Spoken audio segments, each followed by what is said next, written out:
देश में नागरिकता संशोधन अधिनियम यानी CAA के नियम जल्द लागू होने जा रहे हैं। केंद्रीय गृह मंत्रालय द्वारा इसके लिए तमाम औपचारिकताएं पूरी कर ली गई हैं। सूत्रों के मुताबिक अब CAA नियम लागू होने का काउंटडाउन शुरू हो चुका है। संभव है कि अगले सप्ताह नागरिकता संशोधन अधिनियम के नियम लागू हो जाएंगे। लोकसभा चुनाव की आचार संहिता लगने से पहले 3 मुल्कों के 6 गैर मुस्लिम प्रवासी समुदाय के लोगों को भारत की नागरिकता मिलने की राह आसान हो जाएगी। CAA के नियमों के तहत ऑनलाइन पोर्टल के जरिए आवेदन मांगे जाएंगे। इस प्रक्रिया का काम पूरा हो चुका है। नागरिकता संशोधन अधिनियम के नियमों के तहत भारत के 3 मुस्लिम पड़ोसी देश जिनमें पाकिस्तान, बांग्लादेश और अफगानिस्तान शामिल हैं, वहां से आए 6 गैर मुस्लिम समुदाय के लोगों के लिए भारत की नागरिकता लेने के नियम आसान होने जा रहे हैं। बहुत जल्द ये सामने आने वाले हैं। इन 6 समुदायों में हिंदू, ईसाई, सिख, जैन, बौद्ध और पारसी शामिल हैं। नागरिकता संशोधन विधेयक 11 दिसंबर 2019 को संसद द्वारा पारित किया गया था। एक दिन बाद ही इस विधेयक को राष्ट्रपति की सहमति भी मिल गई थी। CAA के जरिए पाकिस्तान, बांग्लादेश और अफगानिस्तान से आए हिंदू, सिख, जैन, बौद्ध, पारसी और ईसाई समुदायों से संबंधित अल्पसंख्यकों को भारतीय नागरिकता लेने में आसानी होगी। केंद्रीय गृह मंत्री अमित शाह कह चुके हैं कि CAA के नियम लोकसभा चुनाव की घोषणा से पहले लागू होंगे। यानी ये कहा जा सकता है कि CAA चुनाव को ध्यान में रखकर लाया जा रहा है। चूँकि इसमें मुस्लिम एंगल है तो भाजपा इसका फ़ायदा चुनाव में उठाना चाहती है। क्या कारण है कि 5 साल से जो कानून धूल फाँक रहा था उसे झाड़ पोंछकर लागू करने की तैयारी कर ली गई है। कहा जाता है कि CAA नागरिकता देने का कानून है, लेने का नहीं। क्या देश में नागरिकता देने का कोई कानून पहले से नहीं है? क्या CAA से पहले किसी विदेशी नागरिक को भारत की नागरिकता नहीं दी गई? CAA में ईसाइयों को भी नागरिकता देने का प्रावधान किया गया है, लेकिन भारत में ईसाइयों पर ज्यादती करने के आरोप लगते रहे हैं। जर्मनी की वेबसाइट DW में प्रभाकर मणि त्रिपाठी ने एक रिपोर्ट फाइल की है, जिसके अनुसार असम सरकार पर ईसाई समुदाय को निशाना बनाने का आरोप लगाए गए हैं।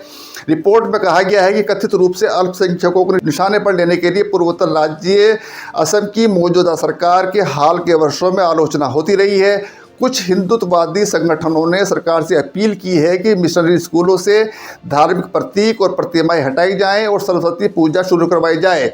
ईसाई संगठनों ने इसका कड़ा विरोध किया है। असम में ईसाइयों की आबादी करीब 3.474% है, जो 2.3% के राष्ट्रीय औसत के मुकाबले ज़्यादा है। राज्य में 300 से ज़्यादा मिशनरी स्कूल हैं। असम प्रदेश की पुलिस ने कैथोलिक समुदाय, उनके चर्चों, संस्थाओं और धर्मांतरण के बारे में एक सर्वेक्षण शुरू किया है। राज्य के ईसाई समुदाय ने इसमें सहयोग करने का फैसला किया है। गुवाहाटी के आर्च बिशप जॉन मुलाचिरा ने कहा है कि इस संबंध में बीते साल 16 दिसंबर को असम पुलिस की ओर से जारी किया गया सर्कुलर भेदभावपूर्ण है। उन्होंने आरोप लगाया कि इसके जरिए चर्च की गतिविधियों को निशाना बनाया गया है। पुलिस की ओर से जारी सर्कुलर में बीते 1 साल के दौरान बने नए चर्चों की संख्या के साथ ही बीते 6 वर्षों के दौरान हुए धर्मांतरण और धर्मांतरण की वजहों के बारे में ब्यौरा देने को कहा गया है। इसमें धर्मांतरण के लिए काम करने वाले लोगों की शिनाख्त करने का भी प्रावधान था।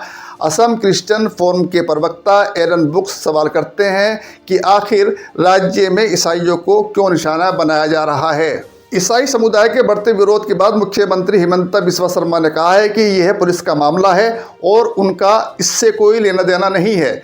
सत्तारूढ़ बीजेपी के नेताओं ने भी कहा है कि प्रशासन राज्य में ईसाइयों की गतिविधियों के संरक्षण के पक्ष में नहीं है। दूसरी ओर इस मुद्दे पर जारी विवाद के बीच ही कुटुंब सुरक्षा परिषद नाम के एक कट्टर हिंदुत्ववादी संगठन ने प्रदेश के मिशनरी स्कूलों से धार्मिक प्रतीकों और प्रतिमाओं को हटाने का निर्देश देकर स्कूल प्रबंधन और चर्च की चिंता बढ़ा दी है। ऐसे कई स्कूलों के प्रिंसिपलों ने स्थानीय पुलिस को लिखे पत्र में सुरक्षा की मांग की है। संगठन के प्रमुख सत्यरंजन बोस ने 7 फरवरी को एक प्रेस कॉन्फ्रेंस में कहा कि तमाम मिशनरी स्कूलों को परिसर के भीतर बने धार्मिक प्रतीक, ईसा मसीह और मेरी की प्रतिमा और चर्च को हटाना होगा। उन्होंने सुबह की प्रार्थना और शिक्षकों के पहनावे पर भी सवाल उठाए और उन्हें बदलने की बात कही। बोरा ने कहा, क्रिश्चियन मिशनरी स्कूलों और शिक्षण संस्थाओं को धार्मिक संस्थानों में बदल रहे हैं, हम ऐसा नहीं होने देंगे। संगठन ने चेतावनी दी थी कि इस निर्देश का पालन नहीं करने वालों को बख्शा नहीं जाएगा और ऐसे संस्थान ही नतीजे के लिए जिम्मेदार होंगे। एक और असम में ईसाइयों को परेशान किए जाने की खबरें आती हैं, तो दूसरी ओर आरएसएस और भाजपा ईसाइयों को लुभाने वाले काम करते हैं। 25 दिसंबर 2023 को प्रधानमंत्री नरेंद्र मोदी के ईसाइयों को बातचीत के लिए और उन्हें बधाई देने के लिए बुलाते हैं, उनके सामाजिक कार्यों के लिए समुदाय की सराहना करते हैं और ईसा मसीह की समावेशी शिक्षाओं की भी दाद देते हैं। वे ईसाई समुदाय के नेताओं के साथ अपने लंबे जुड़ाव को भी याद करते हैं, जैसे हर जगह करते हैं। दूसरी ओर मणिपुर में ईसाइयों का रहना दोभर कर दिया गया है। कुकी, जो मुख्य रूप से ईसाई हैं, डबल इंजन की सरकार के बावजूद वे अपने ही राज्य में शरणार्थी बनकर रह गए हैं। प्रधानमंत्री हिंसा पर चुप रहे। ईसाई समुदाय की मौजूदा हालत विभिन्न अंतर्राष्ट्रीय रिपोर्टों और धार्मिक स्वतंत्रता के सूचकांकों में दिखती रहती है। कथित तौर पर प्रतिदिन उत्पीड़न की 2 घटनाएं होती हैं। समस्या केवल मणिपुर तक सीमित नहीं है। हाल की रिपोर्टों के अनुसार उत्तर प्रदेश में 100 पादरी और यहां तक कि आम पुरुष और महिलाएं अवैध धर्मांतरण के आरोप में जेल में बंद हैं, जबकि वे केवल जन्मदिन मना रहे थे या रविवार की इबादत कर रहे थे। यूनाइटेड क्रिश्चियन फोरम के अनुसार 2022 के पहले 7 महीनों में ईसाइयों के खिलाफ 302 हमले हुए। लगातार 4 वर्षों तक अंतर्राष्ट्रीय धार्मिक स्वतंत्रता पर संयुक्त राज्य आयोग ने भारत को विशेष चिंता वाला देश घोषित किया है। ओपन डोर्स इंटरनेशनल के अनुसार मई 2014 में वर्तमान सरकार के सत्ता में आने के बाद से ईसाइयों पर दबाव नाटकीय रूप से बढ़ गया है। कुछ इलाकों में हिंदू चरमपंथी अत्यधिक हिंसा का इस्तेमाल करते हुए दूसरों पर बेधड़क हमला करते हैं। राज्य भी बढ़ती संख्या में धर्मांतर विरोधी कानून लागू कर रहे हैं। माना जाता है कि इनका मकसद हिंदुओं को जबरन अन्य धर्मों में परिवर्तित होने से रोकना है, लेकिन वास्तव में इन्हें अक्सर ईसाइयों को परेशान करने और डराने धमकाने के बहाने के रूप में इस्तेमाल किया जाता है। 22 जनवरी 1999 की रात को हिंदुत्व संगठन बजरंग दल के कार्यकर्ता राजेंद्र पाल उर्फ दारा सिंह और उनके साथी महेंद्र, जो वर्तमान में आजीवन कारावास की सजा काट रहे हैं, ने उड़ीसा में काम करने वाले एक ऑस्ट्रेलियाई मिशनरी पादरी ग्राहम स्टेन्स को जिंदा जला दिया था। भारत के तत्कालीन राष्ट्रपति KR नारायण ने इन हत्याओं को दुनिया के भयानक काले कारनामों का भंडार बताया था। स्टेन्स की हत्या के बाद गठित वाधवा आयोग का निष्कर्ष था कि ये धर्मांतरण में शामिल नहीं थे और जिस इलाके में वे काम कर रहे थे वहाँ ईसाइयों की आबादी में कोई बढ़ोतरी नहीं हुई थी।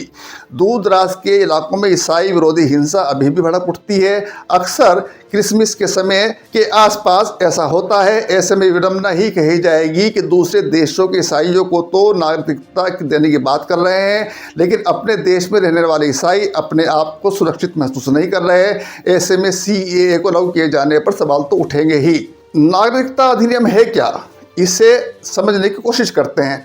नागरिकता अधिनियम 1955 संविधान लागू होने के बाद भारतीय नागरिकता हासिल करने, इसके निर्धारण और रद्द करने के संबंध में एक विस्तृत कानून है। उसे आसान भाषाओं में समझने की कोशिश ये है। यह अधिनियम भारत में एकल नागरिकता का प्रावधान करता है, यानी भारत का नागरिक किसी और देश का नागरिक नहीं हो सकता। इस अधिनियम में वर्ष 2019 से पहले 5 बार 1986, 1992, 2003, 2005 और 2015 में संशोधन किया जा चुका है। नवीनतम संशोधन के बाद इस अधिनियम में बांग्लादेश, अफगानिस्तान और पाकिस्तान के 6 अल्पसंख्यक समुदायों हिंदू, बौद्ध, जैन, पारसी, ईसाई और सिख से ताल्लुक़ रखने वाले लोगों को भारतीय नागरिकता देने का प्रावधान किया गया है। भारतीय नागरिकता अधिनियम 1955 के अनुसार कुछ प्रावधानों के अंतर्गत भारत की नागरिकता ली जा सकती है। भारत का संविधान लागू होने यानी 26 जनवरी 1950 के बाद भारत में जन्मा कोई भी व्यक्ति जन्म से भारत का नागरिक है। इसके एक और प्रावधान के अंतर्गत 1 जुलाई 1987 के बाद भारत में जन्मा कोई भी व्यक्ति भारत का नागरिक है, यदि उसके जन्म के समय उसके माता या पिता अथवा दोनों में से कोई एक भारत का नागरिक था। दूसरा प्रावधान वंशानुक्रम या रक्त संबंध के आधार पर नागरिकता देने का है। इस प्रावधान के अंतर्गत एक शर्त यह है कि व्यक्ति का जन्म अगर भारत के बाहर हुआ हो तो उसके जन्म के समय उसके माता पिता में से कोई एक भारत का नागरिक होना चाहिए। दूसरी शर्त यह है कि विदेश में जन्मे उस बच्चे का पंजीकरण भारतीय दूतावास में 1 वर्ष के भीतर कराना अनिवार्य है। अगर वो ऐसा नहीं करते तो उस परिवार को अलग से भारत सरकार की अनुमति लेनी होगी। इस प्रावधान में मां की नागरिकता के आधार पर विदेश में जन्म लेने वाले व्यक्ति को नागरिकता देने का प्रावधान नागरिकता संशोधन अधिनियम 1992 के जरिए किया गया था। तीसरा प्रावधान पंजीकरण के जरिए नागरिकता देने का है। अवैध प्रवासी को छोड़कर अगर कोई अन्य व्यक्ति भारत सरकार को आवेदन कर नागरिकता मांगता है तो ये कुछ विधियां हैं जिनके आधार पर उसे नागरिकता दी जा सकती है। भारतीय मूल का वो शख्स जो देश में नागरिकता के लिए आवेदन देने के पहले भारत में कम से कम 7 साल रहा हो। भारतीय मूल का वो व्यक्ति जो विभाजित भारत के बाहर किसी देश का नागरिक हो। मतलब ये कि व्यक्ति पाकिस्तान और बांग्लादेश के बाहर किसी अन्य देश का नागरिक हो और उस नागरिकता को छोड़कर भारत की नागरिकता चाहता हो। वो शख्स जिसकी शादी किसी भारतीय नागरिक से हुई हो और वो नागरिकता के आवेदन करने से पहले कम से कम 7 साल तक भारत में रह चुका हो। वो नाबालिग बच्चे जिनके माता या पिता भारतीय हों, राष्ट्रमंडल के सदस्य देशों के नागरिक जो भारत में रहते हों या भारत सरकार की नौकरी कर रहे हों, आवेदन पत्र देकर भारत की नागरिकता प्राप्त कर सकते हैं। चौथा प्रावधान भूमि विस्तार के जरिए नागरिकता देने का है। यदि किसी नए भूभाग को भारत में शामिल किया जाता है तो उस क्षेत्र के निवास करने वाले व्यक्तियों को स्वतः भारत की नागरिकता मिल जाएगी। मिसाल के तौर पर 1961 में गोवा, 1962 में पुडुचेरी को भारत में शामिल किया गया तो वहाँ की जनता को भारतीय नागरिकता खुद ही मिल गई। पांचवा प्रावधान नेचुरलाइजेशन के जरिए नागरिकता ले देने का है, यानी देश में रहने के आधार पर कोई भी व्यक्ति भारत में नागरिकता हासिल कर सकता है बशर्ते वो नागरिकता अधिनियम की 3री अनुसूची की सभी योग्यताओं को पर खरा उतरता हो।